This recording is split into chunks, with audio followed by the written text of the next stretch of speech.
আমি এই মুহূর্তে রয়েছি কুষ্টিয়ার যে কালীশঙ্করপুর যে সোনার বাংলা যে সড়ক সে সড়কে রয়েছি। এই আমার পেছনে যে বাড়িটি দেখছেন এই বাড়িতেই কিন্তু যে দেশের যে শীর্ষ সন্ত্রাসী যে সুব্রত যে সুব্রত বাইন এবং যে মোল্লা মাসুদ তিনি কিন্তু এই বাড়িতেই বসবাস করতেন। গেল 1.5 মাস আগে কিন্তু এই বাড়িতে তিনি ভাড়া নিয়ে কিন্তু থাকেন। এক এক ব্যক্তি তিনি তার নাম হেলালের মাধ্যমে কিন্তু এই বাড়ি যে সেনাবাহিনীর যারা সেনাবাহিনীর যে একটি সেনাবাহিনী থেকে কিন্তু আজকে আজকে যেই আজকে ভোর রাত 5টা 20 মিনিটের দিকে এই বাড়িতে অভিযান চালায় এবং অভিযান চালানোর পরেই সেখান থেকে কিন্তু তাদের আটক করা হয়, তাদের গ্রেপ্তার করা হয়। গ্রেপ্তার করার পরে তাদের যে তাদের কাছ থেকে যে 2টি পিস্তল এবং 10 রাউন্ড যে গুলি সেই গুলি উদ্ধার করে সেনাবাহিনীর সদস্যরা। এরপরে তাদেরকে সকাল 8টা পর্যন্ত তাদের যে এই অভিযান চলার পরে তাদেরকে নিয়ে যাওয়া হয়। এবং একটু আগেও সেনা সদর দপ্তর থেকে এই তথ্য যে যাদেরকে গ্রেপ্তারের যে বিষয় এই বিষয়টি নিশ্চিত করা হয়েছে। আমরা একটু আগেও সেই বিষয়টি দেখেছি। মূলত আমি এখানকার যারা স্থানীয়রা তাদের সাথে কথা বলেছি। স্থানীয়রা বলছেন যে গেল 1.5 মাস আগে কিন্তু এই বাড়িটি যখন ভাড়া নেওয়ার পর থেকে কিন্তু তারা সবসময় যে বাড়িটি কিন্তু একেবারে জানালা দরজায় এছাড়াও অন্যান্য যে যে যে তালাবদ্ধ আসলে সবসময় থাকতেন। এবং মূলত যে মধ্যরাতে কিন্তু একটি লাল রঙের যে একটি প্রাইভেট কার, সেই কারটি মাঝে মধ্যেই এখানে এসে তাদেরকে নামিয়ে দিয়ে যেতেন এবং আবার সেখানে এরপরে আবার সকালে আবার তাদেরকে এখান থেকে নিয়ে যেতেন।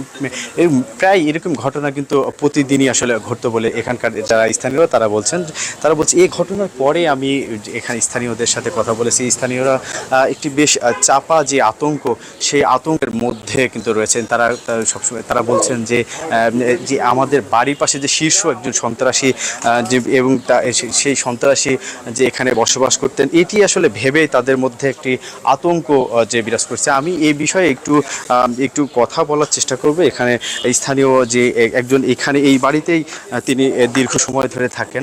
আমি একটু আসলে তিনি বিপ দিচ্ছেন, আমি সেটি আসলে শোনানোর চেষ্টা করব। আত্মীয় স্বজন রয়েছে, তাদের জন্য বাসায় পর্যাপ্ত পরিমাণ জায়গা নেই এবং হচ্ছে আমাদের কিছু প্রোডাক্ট রয়েছে তাদের সেটা রাখার জন্য আমাদের পর্যাপ্ত পরিমাণ জায়গা নেই। এই জন্য আমাদের একটা বাসা দরকার, ফ্ল্যাট বাসা দরকার এটা বলে। তো আমাদের এখান থেকে 6,000 টাকার কথা বলা হয়, তারা 6,000 টাকায় রাজি হয়ে সঙ্গে সঙ্গে নিয়ে নেয়। এবং আমাদের ম্যাচে রিসেন্টলি হচ্ছে কিছু সাইকেল হারিয়ে যাচ্ছিল, এই কারণে তারা দেখতে পাচ্ছেন এখানে একটা সিসি ক্যামেরা স্থাপন করে। তো সিসি ক্যামেরা স্থাপন করার পরবর্তীতে মানে আমরা ভাবি যে আসলে এখানে একটা সেফ জোন কাজ করতেছে। তো এর মাঝে যে এত বড় একটা সন্ত্রাসী বা এইরকম একটা ব্যক্তি এখানে অবস্থান করবে এটা আমরা আসলে কখনো ধারণা করতে পারি এবং তাদের কর্মকাণ্ডে আমরা কখনো আসলে বুঝতে পারিনি। আমি যখন একদিন হচ্ছে টিউশনিতে যাচ্ছি, যাওয়ার পথে দেখি একজন মহিলা এখানে কাপড় নেড়ে দিচ্ছে। আমি তো ভাবছি যে সে যেহেতু বলছে যে তার রিলেটিভস থাকবে, এটা স্বাভাবিক বিষয়।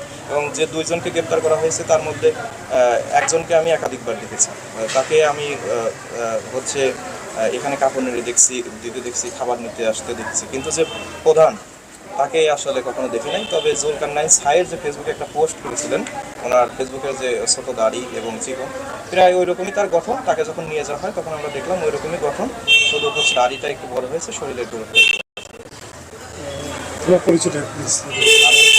আমি আমি পড়ালেখা করছি কুষ্টিয়া সরকারি কলেজে ফাইনাল ইয়ারে ম্যাথমেটিক্সে এবং এখানে দীর্ঘ 4 এই ঘটনায় কোনো আতঙ্ক আছে কিনা, আপনারা কি ভাবছেন? আতঙ্ক আছে। আমরা প্রাথমিক অবস্থায় আমাদের সঙ্গে যে মানে সেনাবাহিনী যেভাবে করছে, তারা ভাবছে আমরা হয়তো এই সদস্যের অংশ।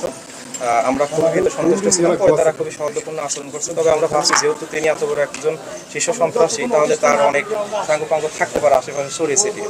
তো আমরা এখানে আসলে আমরা ভীত সন্তুষ্ট। আমাদের অনেক শিক্ষার্থী, আমাদের প্রায় আমরা 20 জন মতো এখানে অবস্থান করছিলাম, তার মধ্যে 8 জন মতো অলরেডি বাসায় চলে গেছে ভীত সন্তুষ্ট হয়ে, এবং আমরা কিছু আছি হয়তো আরো অনেক কিছু চলে যাবে। আচ্ছা, এই যে আপনার যে নিচতলাতে থাকতো, এই যে এইটা ভেবে কেমন এখন আপনাদের মধ্যে আতঙ্ক চলছে কিনা এবং স্থানীয়রা কি বলছে, আপনাদেরকে বিভিন্ন প্রশ্নের সম্মুখীন হচ্ছেন কিনা? এই সকাল থেকেই মনে করেন আমি তো ঘুমাইনি, ঘুম থেকে ওঠার পরবর্তী থেকেই মানে গোসল নেই, খাওয়া নেই, যে সবসময় বলতেছি কি ঘটনা ঘটছে, প্রত্যক্ষভাবে বলতেছি। আসলে আমরা এই বিষয়টা নিয়ে খুবই একটা বলা চলে যে আমরা আসলে একটা সংকটের মধ্যে রয়েছি, যে এই ঘটনা ঘটার পরবর্তীতে আমরা যখন মানসিকভাবে ভেঙে পড়তেছি তখন আমরা নিরাপত্তা ঝুঁকিতেও রয়েছে বলে আমি মনে করি। এখন যারা এই বাড়িতে যারা থাকতেন তারা এখন কি অবস্থা, তারা আছে কিনা? এই বাসাতে থাকতে না, এই বাসাতে হচ্ছে এই যারা ভাড়া নিয়েছিল তাদের গেস্টরা থাকবে বলে আর কি তারা বলেছিল। বলছিলেন আসলে তিনিও এই বাসাতেই থাকেন, তিনি একটি মেসে আসলে থাকেন মূলত। এই ঘটনার পরে কিন্তু তারা কিন্তু বেশ আতঙ্ক রয়েছে। আমার কাছে এই ছিল সর্বশেষ।